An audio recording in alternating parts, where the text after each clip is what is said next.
Skill में payment deposit करने के जो पुराने तरीके थे वो सारे ख़त्म कर दिए गए हैं। अब नया इंटरफेस आया है, तो उसके हिसाब से आप स्क्रिल के अकाउंट में पेमेंट कैसे डिपॉजिट कर सकते हैं, इस वीडियो में मैं आपको जितने भी तरीके हैं सारे बताऊंगा। तो सबसे पहले आपने स्क्रिल का अकाउंट जो है ओपन कर लेना है और यहाँ पे चेक कर लेना है कि आपका अकाउंट जो है वेरीफाइड है।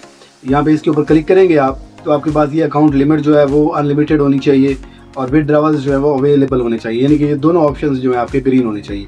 उसके बाद आप इसमें डिपॉजिट करने के लिए क्या करेंगे, नीचे यहाँ पे आपको रिवार्ड्स का ऑप्शन नज़र आ रहा है, इसके ऊपर क्लिक करेंगे और यहाँ पे आप देख सकते हैं डिपॉजिट का आपको ऑप्शन नज़र आ रहा है। डिपॉजिट के ऑप्शन के ऊपर जब आप क्लिक करेंगे तो आपके पास ये वाला ऑप्शन आ जाएगा।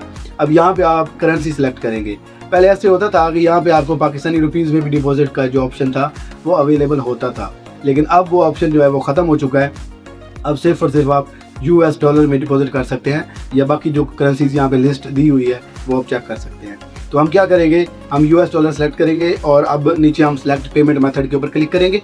यहाँ से आप पेमेंट मेथड देख सकते हैं, इन्होंने जो हमें ऑप्शन दिए हुए हैं वो कौन कौन से हैं। जब आप इसके ऊपर क्लिक करेंगे तो आपको नज़र आ जाएगा। और इसके अलावा यहाँ पे वो ये भी कह रहे हैं कि आप जो भी कार्ड आप इसमें अटैच करेंगे उसको आप सेव कर सकते हैं ताकि नेक्स्ट टाइम जो है पेमेंट जल्दी ट्रांसफ़र हो जाए। ठीक है। अच्छा, पेमेंट मेथड्स जो है यहाँ पे उसमें आपको वीज़ा कार्ड की ज़रूरत होगी। वीज़ा कार्ड जो है वो मस्ट होता है, या इसके अलावा आपके पास मास्टर कार्ड होना चाहिए। ठीक है। वीज़ा कार्ड या मास्टर कार्ड अगर आपके पास मौजूद है तो उसके लिए आप जो है पेमेंट डिपॉजिट कर सकते हैं। अब वीज़ा कार्ड और मास्टर कार्ड कैसे ऑर्डर करना है, तो उसके लिए मैं आपको तरीका ये बताता हूँ कि सबसे पहले आपने नया पे जो है उसकी एप्लीकेशन प्ले स्टोर से डाउनलोड कर लेनी है और उसके ऊपर साइन अप हो जाना है। सिर्फ आपका सिम का नंबर और ID कार्ड नंबर दे के आपने वेरिफिकेशन भी कर लेनी है। जैसे ईजी पैसा का अकाउंट बनता है तो उसके अंदर आपने अकाउंट बना लेना है। अब अकाउंट बना लिया, उसके बाद सबसे पहले आपके नया पे में पेमेंट होनी चाहिए। वो करने के लिए आपने क्या करना है, ऐड मनी के ऊपर क्लिक करना है। ऐड मनी के ऊपर क्लिक करेंगे तो यहाँ पे आप देख सकते हैं आप अपना बैंक अकाउंट जो है वो अटैच कर सकते हैं, या इसके अलावा ये नीचे जो इंटरनेशनल ट्रांसफर्स आ रहे हैं यानी कि इंटरनेशनल अकाउंट्स हैं आपके, वहाँ से भी आप डायरेक्ट पेमेंट इसके अंदर ले सकते हैं। जिसमें एलिवेट पे है, पेनियर है, रेमिटली है। रेमिटली के जरिए आप कैसे पेमेंट लेते हैं उसके लिए मैंने ऑलरेडी एक वीडियो बनाई हुई है, वो आपको इस वीडियो के एंड पे मिल जाएगी। अच्छा, तो इसके अलावा जैज़ कैश और इजी पैसे के जरिए डायरेक्टली आप नया पे के अंदर ट्रांसफ़र कर सकते हैं। सिर्फ आपके सिम का नंबर चाहिए होता है। ठीक है। तो नया पे के अंदर आपकी पेमेंट आ गई। अब आपने कार्ड ऑर्डर करना है, वीज़ा कार्ड या मास्टर कार्ड। उसके लिए आपने ये ऑप्शन के ऊपर क्लिक करना है। यहाँ पे आपके पास देख सकते हैं वर्चुअल कार्ड का भी ऑप्शन होता है और फिजिकल कार्ड का भी ऑप्शन होता है।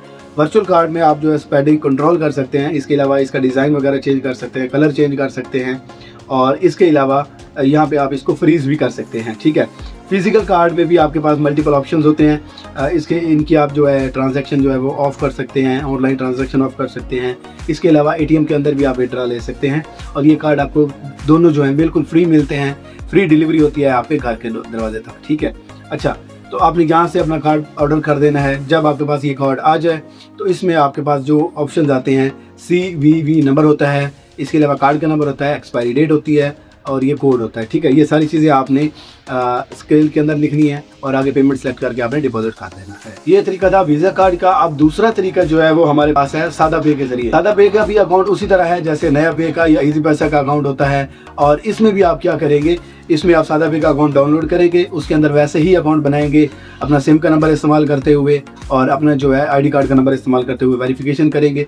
और इसको जब अकाउंट आप बना लें तो यहाँ पे आप देख सकते हैं सबसे पहले इसमें भी आपने डिपॉजिट करने होते हैं, तो उसमें भी सेम इजी पैसा या जैज़ कैश के जरिए या बैंक अकाउंट के जरिए या इंटरनेशनल ट्रांसफ़र के जरिए भी आप इसमें पेमेंट जो है मंगवा सकते हैं। जब आपके सादा पे अकाउंट में पेमेंट्स आ जाएगी तो यहाँ पे आपके पास ये एक लोगो नज़र आ रहा है करंट बैलेंस वाला, इसके ऊपर आपने क्लिक करना है। यहाँ पे भी आपको दो ऑप्शन मिलते हैं, वर्चुअल कार्ड और फिजिकल कार्ड, और यहाँ पे आप फ्रीज भी कर सकते हैं। यहाँ पे फिजिकल कार्ड मैंने ऑर्डर नहीं किया हुआ, वो आप यहाँ पे कर सकते हैं। और उसके लिए आपके पास दो ऑप्शन है, अब मास्टर कार्ड लेंगे या पे पाक का कार्ड लेंगे। ठीक है। मास्टर कार्ड जो है एक टाइम के लिए आपको 17 से 24 रुपये और कुछ टैक्स देना पड़ेगा, उसके बाद टोटली हर टाइम वो फ्री होगा। और पे पाक जो है वो हर साल आपको 1724 रुपये और कुछ टैक्सेस जो है वो लेगा। तो इसके ज़रिए आप जी पे पाक का कार्ड या मास्टर कार्ड जो है इस्तेमाल कर सकते हैं और अपने स्केल के अंदर डिपॉजिट कर सकते हैं। अब मैं आपको एक ऐसा प्लेटफॉर्म बताऊंगा जिसमें आपको पे पाक का कार्ड 100% फ्री मिलता है। कोई एनुअल चार्जेस नहीं होते, कोई उसकी स्पेंडिंग लिमिट्स नहीं होती, अनलिमिटेड विड्रा होते हैं। किसी भी ATM से किसी भी बैंक से आप विड्रा ले सकते हैं और पेमेंट्स इसके जो ट्रांसफ़र होते हैं बिल्कुल 100% फ्री होते हैं, कोई टैक्सेस नहीं होते। और उस प्लेटफॉर्म के बारे में कैसे अकाउंट बनाना है, कहाँ से डाउनलोड करना है, मैं नेक्स्ट वीडियो में बताऊँगा। अगर कोई कमेंट्स में क्वेश्चन है वो ज़रूर बताइएगा और सादा पे का बिजनेस अकाउंट कैसे आप ले सकते हैं, उसके लिए ये वाली वीडियो देखिएगा। मज़ीद इस तरह की वीडियो के लिए चैनल सब्सक्राइब कर लें। थैंक यू, अल्लाह हाफिज़।